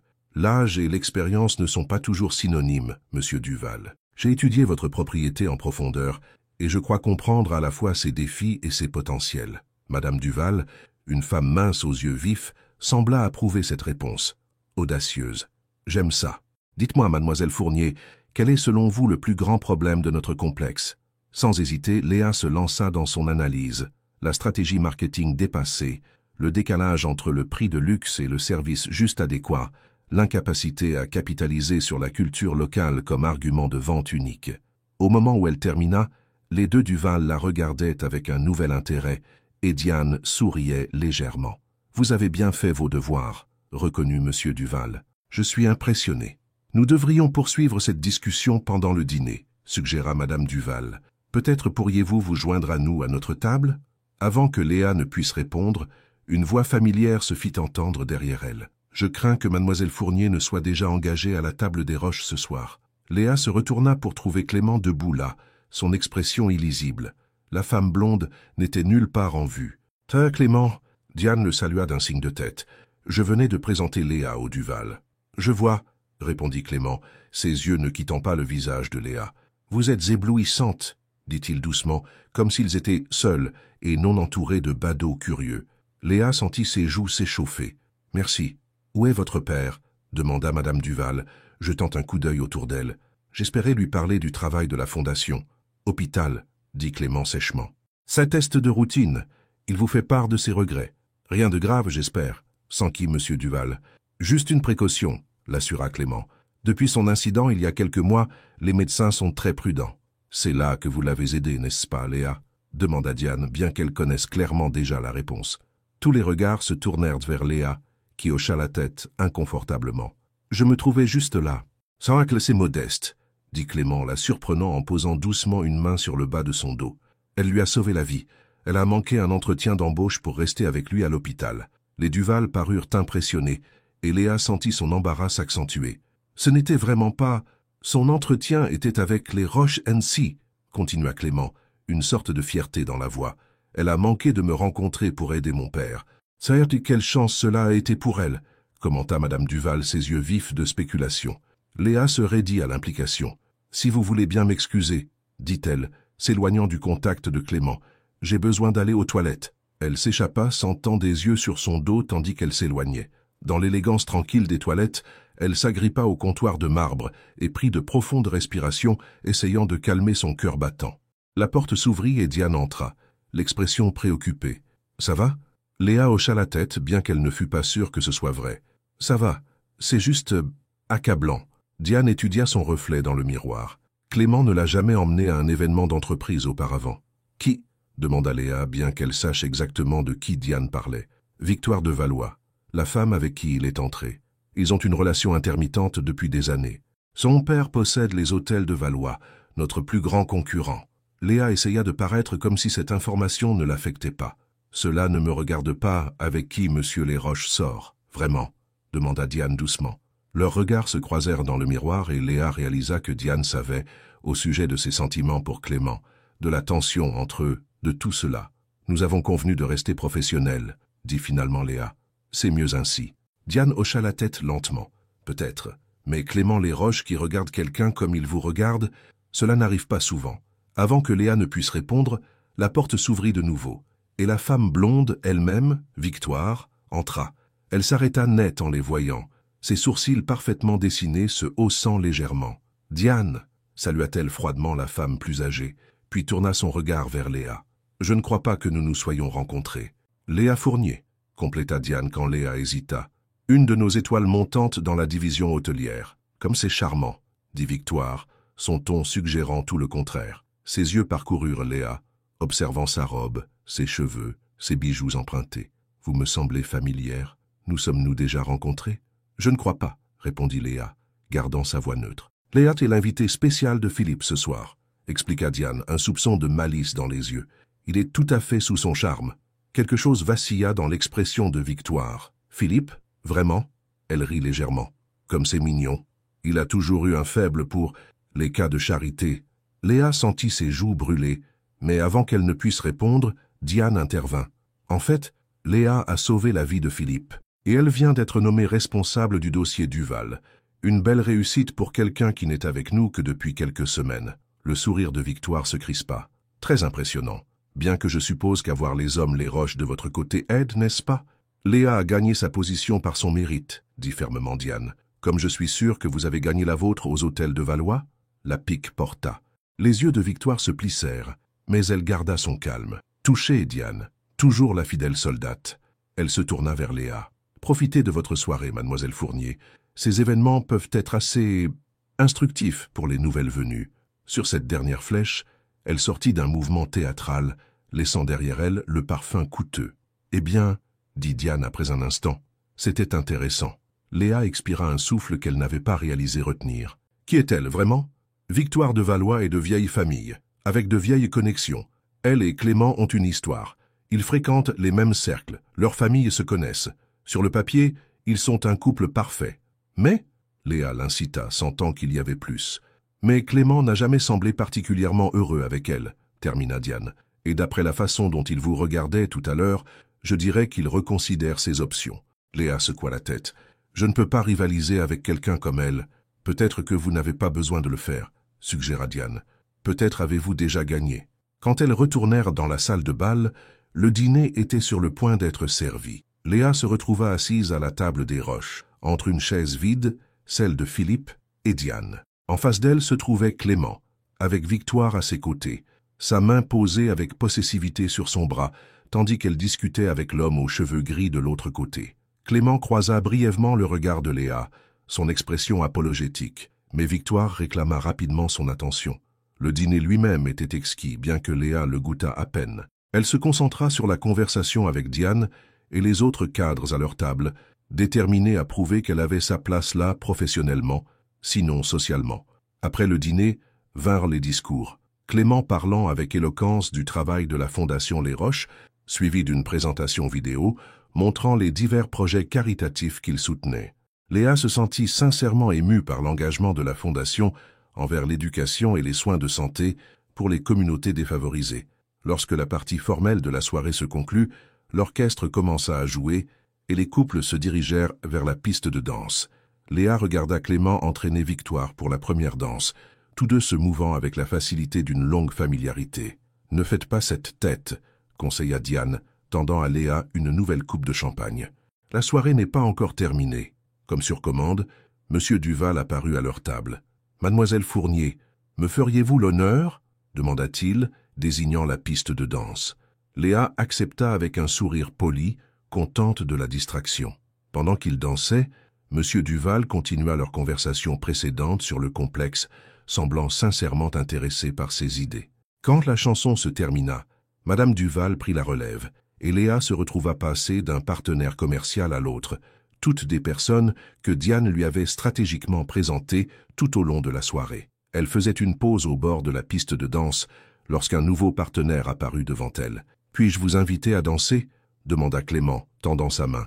Léa hésita, cherchant Victoire du regard. « Je ne pense pas que ce serait approprié. »« Une danse entre collègues ?» insista Clément, ses yeux ne quittant jamais les siens. « Je pense que l'entreprise peut survivre au scandale. » Malgré elle, Léa sourit. « Où est votre cavalière ?»« Réseautage, » répondit Clément vaguement. « S'il vous plaît, Léa, une danse. » Elle posa sa main dans la sienne, essayant d'ignorer la chaleur qui se répandait le long de son bras au contact. Il la conduisit au centre de la piste, juste au moment où l'orchestre passa à un air plus lent. Clément la tira doucement dans ses bras, maintenant une distance respectable entre eux, bien que même cela parût trop intime sous son regard. « Je suis désolé pour mon père, » dit Clément alors qu'il commençait à bouger au rythme de la musique. « Il ne m'a prévenu qu'à la dernière minute qu'il ne serait pas là. »« C'est bon, » l'assura Léa. « Est-ce qu'il va vraiment bien ?» Clément hocha la tête. « Juste par précaution. Après ce qui s'est passé avant, je comprends, » dit Léa doucement.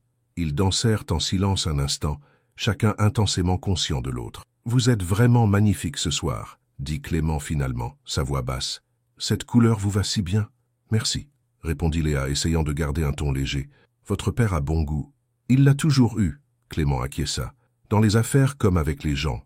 Un autre silence s'installa entre eux, plus chargé que le précédent. « Je ne savais pas que vous emmeniez quelqu'un ce soir », dit finalement Léa, ne pouvant s'en empêcher. L'expression de Clément se crispa.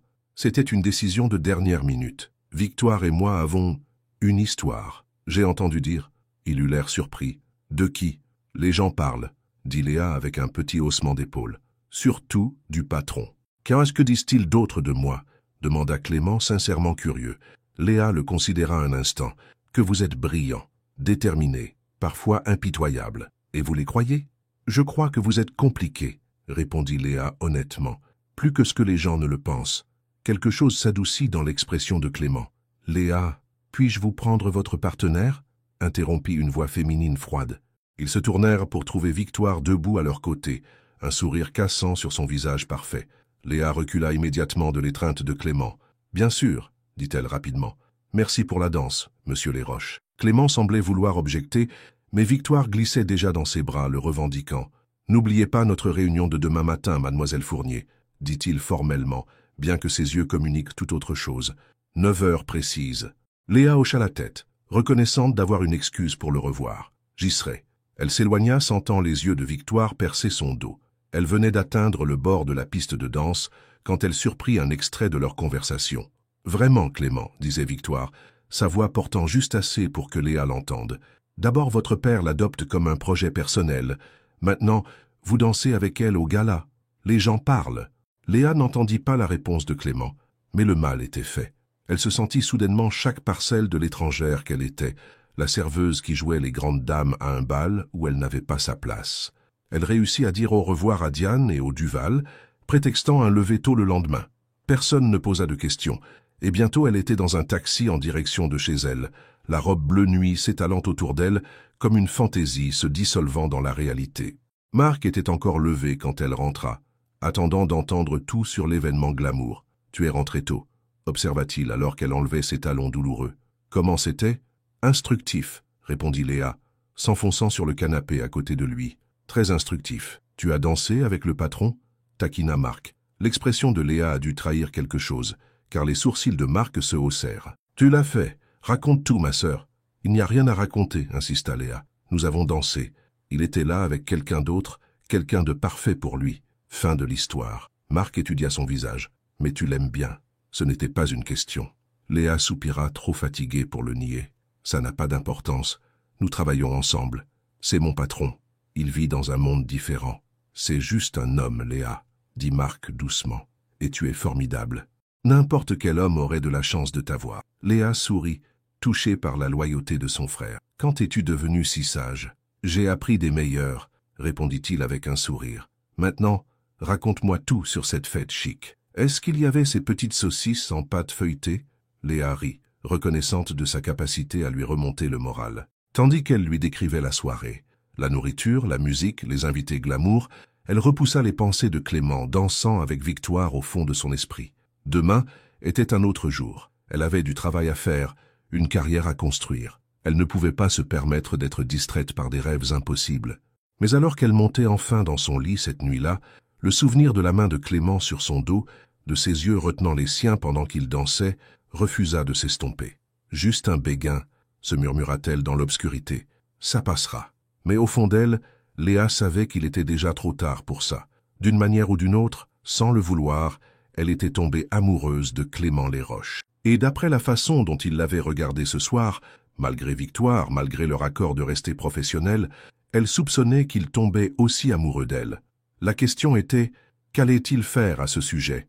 Le matin après le gala, Léa arriva au siège des Roche-Annecy précisément à 8h45, se donnant le temps de se préparer pour sa réunion de 9h avec Clément. Elle portait sa tenue la plus professionnelle, un tailleur bleu marine qu'elle avait acheté avec son premier salaire des Roche-Annecy, et tenait un dossier contenant ses plans détaillés pour le complexe hôtelier Duval. Elle révisait ses notes dans la salle de conférence quand Clément entra, l'air de n'avoir pas bien dormi. Son apparence habituellement impeccable était légèrement froissée, sa cravate juste un peu plus lâche que d'habitude. « Bonjour !» le salua Léa, essayant de garder sa voix professionnelle malgré le souvenir de la danse dans ses bras la nuit précédente. « Bonjour !» répondit Clément, fermant la porte derrière lui.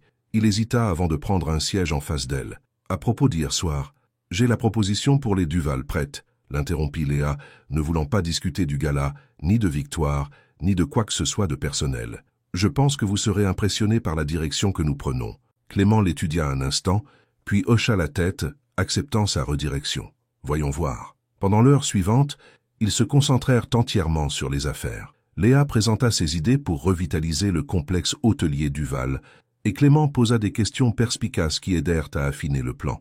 C'était exactement le genre d'interaction professionnelle qu'ils avaient convenu de maintenir. Mais alors que Léa ramassait ses papiers pour partir, Clément parla de nouveau. « Victoire n'est pas celle que vous croyez. » Léa se figea incertaine de la façon de répondre. « Monsieur Lesroches, Clément, corrigea-t-il automatiquement. Du moins quand nous sommes seuls. » Elle soupira, croisant finalement son regard. « Clément, votre vie personnelle ne me regarde pas. Et si je voulais qu'elle le soit ?» demanda-t-il doucement. La question resta en suspens entre eux, dangereuse et tentante. Léa serra plus fort son dossier. « Vous êtes mon patron, » lui rappela-t-elle. « Nous avons convenu de rester professionnels. Et si je n'étais pas votre patron ?» insista Clément. « S'il n'y avait pas de complications ?»« Mais il y en a, » dit Léa fermement. « Vous êtes mon patron. Et tu étais avec Juliette hier soir. » Amaury passa une main dans ses cheveux, un rare signe de frustration. « Juliette et moi avons un passé, oui. Nos familles nous ont poussés l'un vers l'autre depuis l'adolescence. Mais ce n'est pas... » Il s'interrompit, semblant peiner à trouver ses mots. « Ce n'est plus ce que je veux. » Léa sentit sa résolution faiblir, mais elle se raidit. « Je crois que nous devrions nous concentrer sur le travail, monsieur Dubois. Le comte de la Croix nécessite toute notre attention et j'ai une réunion avec Diane dans 20 minutes. » Amaury eut l'air de vouloir en dire plus, mais après un moment, il hocha la tête. « Vous avez raison. Nous en reparlerons une autre fois. Y a-t-il autre chose dont vous ayez besoin pour la présentation de la Croix ?» demanda Léa, désespérée de revenir sur un terrain plus sûr. « Non, » dit Amaury, son masque professionnel reprenant sa place. « Vous avez fait un excellent travail, mademoiselle Martin. Diane avait raison à votre sujet. » Léa hocha la tête en signe de remerciement et s'échappa, son cœur battant la chamade dans sa poitrine. Une partie d'elle ne désirait rien de plus que de poursuivre cette conversation, d'explorer ce qui pourrait être possible entre eux. Mais la partie raisonnable, celle qu'il avait maintenue, elle et Marc, à flot après la mort de leur mère, savait qu'il valait mieux ne pas tout risquer pour des sentiments qui pourraient ne pas durer. Les semaines suivantes passèrent dans un tourbillon de travail. Léa se jeta à corps perdu dans le comte de la Croix, déterminée à faire ses preuves par ses réalisations professionnelles plutôt que par son lien avec la famille Dubois. Elle se rendit sur la Côte d'Azur pour évaluer le palace sur place, passant de longues journées à interviewer le personnel et les clients, à identifier les problèmes et à développer des solutions. À son retour à Paris, elle avait un plan de redressement complet que même le sceptique monsieur de la Croix approuva avec enthousiasme. Diane fut suffisamment impressionnée pour mentionner une possible promotion avant la fin de l'année. « Vous avez dépassé toutes les attentes », dit-elle à Léa lors de leur réunion d'évaluation. « Le comte de la Croix seul serait déjà impressionnant, mais vous avez également maintenu vos autres propriétés à des standards élevés. »« Merci », dit Léa, sincèrement ravie. « J'ai beaucoup appris de vous. » Diane sourit, un rare sourire franc, qui transformait son visage habituellement sévère. « Vous avez un bel avenir ici, Léa. Ne laissez rien, ni personne, vous en distraire. » L'avertissement implicite était clair. Diane était au courant de la tension entre Léa et Amaury, et elle mettait en garde contre cela. Léa hocha la tête, assurant à sa patronne que ses priorités étaient en ordre. Mais éviter Amaury s'avérait de plus en plus difficile, surtout lorsqu'Antoine Dubois l'invita à nouveau chez lui pour dîner. Elle tenta de décliner prétextant du travail, mais Antoine fut persistant. « S'il vous plaît, Léa, dit-il lors d'un de ses appels téléphoniques, nos conversations me manquent, et j'ai quelque chose d'important à discuter avec vous. » Incapable de refuser à ce gentil vieil homme, Léa finit par accepter, bien qu'elle s'assura de demander si Amaury serait là. « Non, non, » l'assura Antoine. « Il est à Lyon cette semaine. Ce sera juste entre nous. » Soulagée, Léa arriva chez Antoine le vendredi soir et le trouva en meilleure forme qu'il ne l'avait été depuis des semaines. Il avait bonne mine et ses yeux brillaient d'excitation. « La voilà !» s'exclama-t-il, en la saluant avec sa chaleur habituelle. « Ma compagne de dîner préférée. » La soirée fut agréable, Antoine l'interrogeant sur son travail et partageant des histoires sur les débuts du groupe Dubois. Ce n'est qu'au dessert qu'il aborda ce qui était clairement dans son esprit. « Léa, j'ai réfléchi à l'avenir, » commença-t-il en posant sa tasse de café. « Celui de l'entreprise et le mien. » Léa hocha la tête, l'encourageant à continuer. « Je ne rajeunis pas, » dit Antoine avec un sourire ironique. Cet incident sur le trottoir il y a quelques mois a été un signal d'alarme. Je dois mettre mes affaires en ordre. Je suis sûr que vous avez encore de nombreuses belles années devant vous, l'assura Léa, inquiète de la tournure sérieuse de la conversation. Antoine lui tapota la main. De votre bouche aux oreilles de Dieu, ma chère. Mais la sagesse, c'est de se préparer à toutes les éventualités. Il prit une profonde inspiration. J'ai décidé de créer une nouvelle fondation caritative, distincte de l'entreprise. Quelque chose de plus personnel. Cela semble merveilleux, dit Léa, sincèrement heureuse pour lui. Quel genre de travail fera-t-elle? Des bourses d'études, répondit Antoine. Pour les jeunes prometteurs issus de milieux défavorisés, des gens qui travaillent dur et montrent un réel potentiel, mais qui ont besoin d'un coup de pouce. Comme vous l'avez fait pour moi, observa Léa doucement. Les yeux d'Antoine pétillèrent. Vous m'avez inspiré, ma chère. Votre détermination, votre intelligence, votre gentillesse, même quand cela vous a coûté. Le monde a besoin de plus de Léa Martin. Léa fut touchée par ces mots. C'est une belle idée, Antoine. Tiens, je veux que vous la dirigiez, dit-il simplement. Léa le fixa, certaine d'avoir mal entendu. Quoi? Je veux que vous soyez la directrice de la fondation, répéta Antoine. Salaire complet, bien sûr, plus que ce que vous gagnez maintenant. Un vrai bureau, du personnel, un budget pour les programmes. Mais je ne sais rien de la gestion d'une fondation, protesta Léa. Je ne fais que commencer ma carrière dans l'hôtellerie. Vous savez ce qu'est le travail acharné et comment reconnaître le potentiel, rétorqua Antoine. Le reste, vous pouvez l'apprendre. Je serai là pour vous guider au début. Léa réfléchissait à toute vitesse. C'était une opportunité incroyable, un travail significatif, une promotion importante, une chance d'aider d'autres personnes comme elle, mais quelque chose la gênait. « Amaury est-il au courant ?» demanda-t-elle soudainement. L'expression d'Antoine devint évasive. « Pas encore. Je voulais vous en parler d'abord. »« Pourquoi moi ?» pressa Léa de plus en plus méfiante. « Il doit y avoir des dizaines de personnes qualifiées que vous pourriez choisir. » Antoine soupira, posant sa serviette. « Léa, je me suis beaucoup attaché à vous ces derniers mois. Vous me rappelez moi-même quand j'étais jeune, déterminé, intègre, ne prenant pas de raccourcis, et j'ai vu comment mon fils vous regarde. » Léa sentit ses joues rougir. « Antoine, laissez-moi finir, dit-il doucement. Amaury a toujours été motivé, surtout depuis la mort de sa mère. Mais il n'a jamais trouvé quelqu'un qui le comprenne, qui le pousse à être meilleur. Jusqu'à vous. Amaury et moi sommes collègues, insista Léa. Rien de plus. » Antoine lui lança un regard entendu. « Ma chère, je suis peut-être vieux, mais je ne suis pas aveugle. Il y a quelque chose entre vous deux, quelque chose de réel. Mais vous êtes tous les deux trop têtus et trop professionnels pour agir. Parce que ce serait inapproprié, fit remarquer Léa. C'est mon patron. Exactement, dit Antoine triomphalement. Mais si vous dirigiez ma fondation au lieu de travailler au groupe Dubois, cet obstacle disparaîtrait. Léa comprit soudainement. Vous m'offrez ce poste pour qu'Amaury et moi puissions sortir ensemble, dit si brutalement, cela sonnait ridicule. Antoine eut la grâce d'avoir l'air légèrement gêné. Pas seulement pour cette raison, clarifia-t-il. Vous êtes vraiment qualifié et feriez un travail merveilleux. Mais oui, supprimer cette complication particulière serait un heureux effet secondaire. Léa ne savait pas si elle devait rire ou pleurer. L'offre était à la fois touchante et mortifiante. Antoine essayait de jouer les entremetteurs, et bien que ses intentions fussent déjà bonnes, son ingérence était indésirable. « Je suis flattée, dit-elle avec prudence, mais je dois réussir par mes propres moyens, et toute relation que je pourrais avoir avec Amaury, ce qui est purement hypothétique, doit se développer naturellement, pas parce que son père l'a orchestré. » Antoine parut déçu mais non surpris. « Vous êtes aussi intègre que je le pensais, je respecte cela. » Il tendit la main vers la sienne. « Voulez-vous au moins réfléchir à la fondation ? C'est une offre sincère, indépendamment de tout le reste. »« J'y réfléchirai, promit Léa, bien qu'au fond d'elle, elle connaissait déjà sa réponse. Lorsqu'elle quitta la maison d'Antoine ce soir-là, elle était tellement préoccupée par son offre qu'elle ne remarqua pas la voiture noire garée de l'autre côté de la rue. Elle ne vit pas non plus Amaury la regarder depuis le siège du conducteur, son expression troublée. Le lendemain matin, samedi, Léa fut surprise par quelqu'un qui frappa à la porte de son appartement. Marc était à l'entraînement de basket, alors elle ouvrit elle-même, toujours en pyjama et peignoir. Amaury se tenait dans le couloir, l'air plus décontracté qu'elle ne l'avait jamais vu, en jean et simple pull. « Amaury » haleta-t-elle, serrant son peignoir plus fort. « Que faites-vous ici ?»« Nous devons parler, dit-il, son ton ne laissant aucune place à la discussion. « Puis-je entrer ?» Gênée, Léa s'écarta pour le laisser entrer. Son petit appartement sembla soudain minuscule avec sa présence.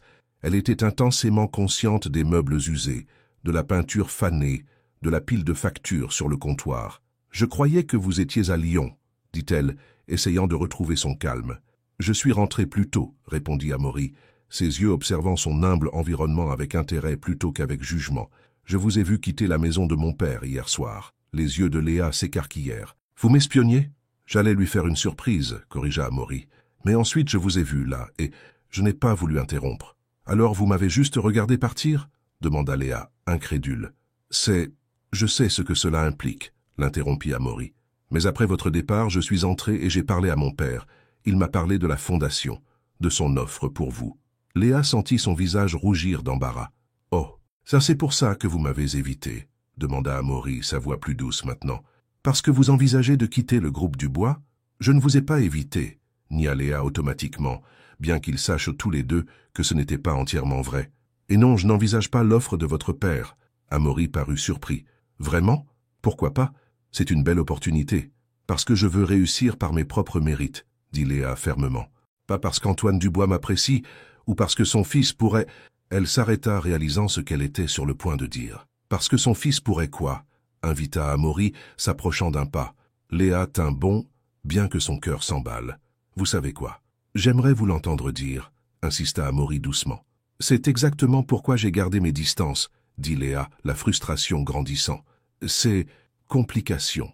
J'ai travaillé trop dur pour être perçu comme quelqu'un qui a couché pour réussir. » Amaury tressaillit, comme si elle l'avait giflé. « Est-ce ce que vous pensez que c'est ? » ?»« Non, » admit Léa, « mais c'est ce que les autres penseraient.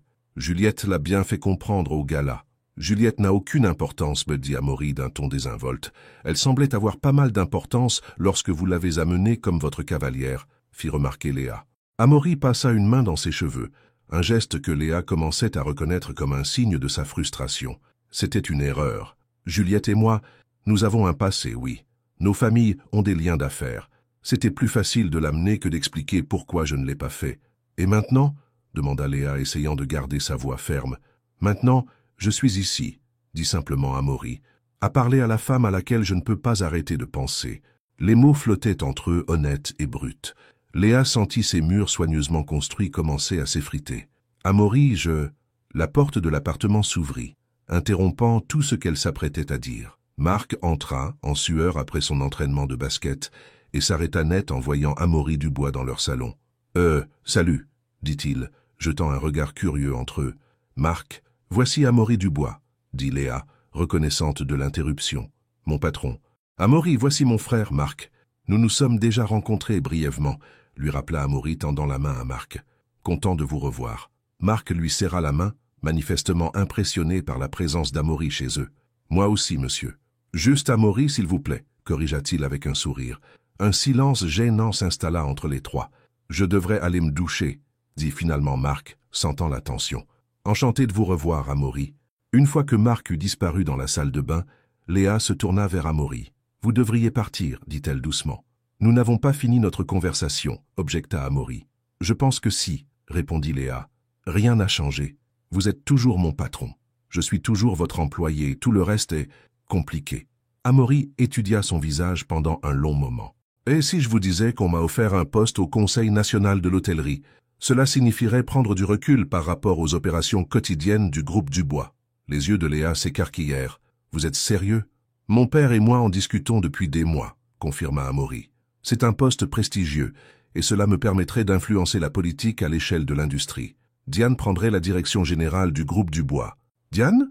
répéta Léa, surprise. « Elle n'a jamais mentionné. »« Ce n'est pas encore finalisé, » expliqua Amaury. « Mais si j'acceptais, je ne serais plus votre patron. » L'implication était claire. Sans la barrière professionnelle entre eux, ils seraient libres d'explorer leurs sentiments l'un pour l'autre. « Vous renonceriez à être PDG ?» demanda Léa, trouvant cela difficile à croire. « Pourquoi ? » ?»« Pour une chance, » dit simplement Amaury. « Une chance de découvrir si ce que je ressens pour vous est réel, si ce que je crois que vous ressentez pour moi l'est aussi. » Le cœur de Léa tambourina dans sa poitrine. « C'est un grand sacrifice pour un peut-être. Certaines choses valent le risque, » répondit Amaury, ses yeux ne quittant jamais les siens. « Certaines personnes valent le risque. » Avant que Léa ne puisse répondre, son téléphone sonna. La sonnerie de Diane. Elle hésita, partagée entre répondre et poursuivre cette conversation cruciale. « Vous devriez répondre, » dit Amaury. « Cela pourrait être important. » Avec un hochement de tête, Léa répondit à l'appel. « Allô? Léa ?» La voix de Diane était inhabituellement urgente. « Antoine a eu un autre malaise. Il est à l'hôpital Pitié-Salpêtrière. Amaury ne répond pas à son téléphone et je me suis dit que vous sauriez peut-être comment le joindre. Il est ici, » dit Léa, son estomac se nouant. « Avec moi, que s'est-il passé? Des douleurs à la poitrine de nouveau, » répondit Diane. « Il pense que cela pourrait être plus grave cette fois. » Léa regarda Amaury, dont l'expression était passée de la confusion à l'inquiétude. « Nous serons là tout de suite, » promit-elle, mettant fin à l'appel. « Mon père ?» demanda Amaury, connaissant déjà la réponse. « Hôpital » confirma Léa, attrapant son sac à main. « Allons-y. » Le trajet jusqu'à l'hôpital fut tendu et silencieux, tous deux perdus dans des pensées inquiètes. Quand ils arrivèrent, Diane les attendait dans la salle d'attente des urgences, son calme habituellement parfait légèrement ébranlé. « Ils font des examens, » dit-elle à Amaury. « Le médecin nous informera bientôt. »« Que s'est-il passé ?» demanda Amaury. « Il allait bien hier soir. Apparemment, il s'est effondré en prenant son petit déjeuner ce matin, » expliqua Diane. Son aide ménagère a appelé le 15. Amaury passa une main sur son visage, le geste trahissant sa peur. Sans réfléchir, Léa tendit la main vers la sienne, la serrant doucement. « Il ira bien, » dit-elle doucement. « Il est fort. » Amaury baissa les yeux vers leurs mains jointes, puis vers son visage. Quelque chose passa entre eux, une compréhension, une connexion plus profonde que les mots. Il hocha la tête, sans lâcher sa main, alors qu'il s'asseyait pour attendre. Des heures passèrent. Diane partit s'occuper de questions urgentes de l'entreprise, mais promit de revenir. Amaury passa des appels téléphoniques, s'assurant que l'entreprise fonctionnerait sans heurts en son absence. Léa resta à ses côtés, une présence stable, pendant qu'ils attendèrent des nouvelles. Finalement, un médecin apparut. « Monsieur Dubois » appela-t-il, et Amaury se leva immédiatement, tenant toujours la main de Léa. « C'est moi. »« Comment va mon père ?»« Stable » dit le médecin, apportant un soulagement visible à Amaury et Léa. « Il a eu un petit infarctus, mais nous l'avons pris à temps. Il aura besoin d'une intervention chirurgicale pour poser un stent, mais son pronostic est bon. Pouvons-nous le voir ?» demanda Amaury. « Brièvement » acquiesça le médecin. « Il est en train d'être préparé pour l'opération, mais vous pouvez avoir quelques minutes. » Ils suivirent le médecin jusqu'à un espace délimité par des rideaux où Antoine était allongé, l'air plus petit et plus vulnérable que Léa ne l'avait jamais vu. Malgré les tubes et les moniteurs, ses yeux s'illuminèrent quand il les vit, surtout quand il remarqua leurs mains jointes. « Eh bien, dit-il, sa voix plus faible mais portant toujours cette chaleur familière. « On dirait qu'il faut une autre alerte de santé pour vous réunir tous les deux. »« Venez, papa, » réprimanda doucement Amaury, s'approchant de son lit. « Concentre-toi sur ton rétablissement, pas sur le rôle d'entremetteur. » Antoine gloussa faiblement. « Je ne peux pas m'en empêcher. Vieilles habitudes. » Léa s'approcha de l'autre côté du lit, souriant à l'homme qui était devenu si important dans sa vie. « Vous nous avez fait peur, Antoine. »« Désolé pour ça, » s'excusa-t-il. « Mauvais timing, je sais.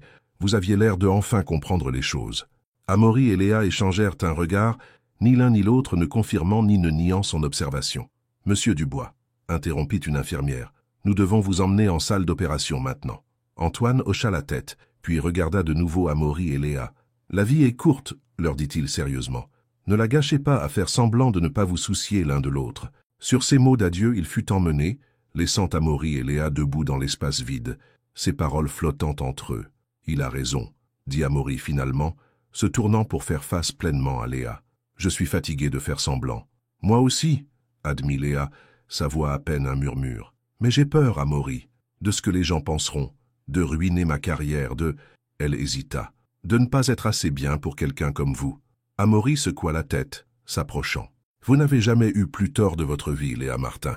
La question n'est pas de savoir si vous êtes assez bien pour moi, c'est de savoir si je suis digne de quelqu'un comme vous. » Avant qu'elle ne puisse répondre, il continua, sa voix basse et intense. « Vous vous êtes arrêté pour quelqu'un qui n'avait rien à vous offrir. Ce genre de loyauté, ce genre de cœur, c'est rare. Et je suis tombé amoureux de vous dès l'instant où j'ai entendu ce que vous avez fait pour mon père. » Les yeux de Léa se remplirent de larmes. « Et le groupe Dubois? Votre poste? Ma carrière? Nous trouverons une solution, » promit Amaury. « Ensemble. Je prendrai le poste au Conseil national. Diane deviendra PDG.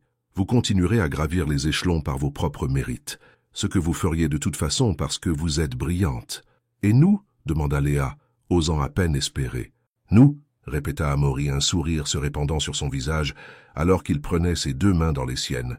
Je veux qu'il y ait un « nous », Léa, sans complications, sans se cacher. Juste vous et moi, pour voir où cela nous mène. Dans ce couloir d'hôpital stérile, alors qu'Antoine se dirigeait vers la salle d'opération et que leur avenir était encore incertain, Léa prit une décision. Elle avait passé sa vie à être prudente, responsable, à faire passer les autres en premier. Peut-être était-il temps de prendre un risque pour son propre bonheur. « Je veux ça aussi », murmura-t-elle. Le sourire d'Amaury s'élargit et il la tira doucement dans ses bras. Leur premier baiser fut tendre, une promesse de ce qui allait venir, un début plutôt qu'une fin. Lorsqu'ils se séparèrent, Amaury posa son front contre le sien. « Nous devrions probablement aller à la salle d'attente », murmura-t-il. « L'opération prendra quelques heures. »« Je ne bouge pas d'ici », l'assura Léa. « Je resterai juste ici avec vous. » 3 mois plus tard, Antoine Dubois se tenait fièrement au podium du gala annuel de la Fondation Dubois. Complètement remis de son opération, il avait l'air plus sain et plus heureux qu'il ne l'avait été depuis des années. « Mesdames et messieurs », annonça-t-il à la foule rassemblée, « c'est avec un immense plaisir que je vous présente notre nouvelle initiative, le Fonds de bourse Léa Martin, dédié à aider les jeunes prometteurs à réaliser leurs rêves éducatifs. » Les applaudissements remplirent la salle de bal, tandis que Léa, magnifique dans une robe qu'elle avait achetée elle-même, avec son propre argent, grâce à sa récente promotion, s'avançait pour accepter l'honneur. Amaury la regardait depuis la table d'honneur, la fierté évidente dans son expression. Tant de choses avaient changé en ces 3 mois. Amaury avait accepté le poste au Conseil national. Diane avait pris la direction générale du groupe Dubois.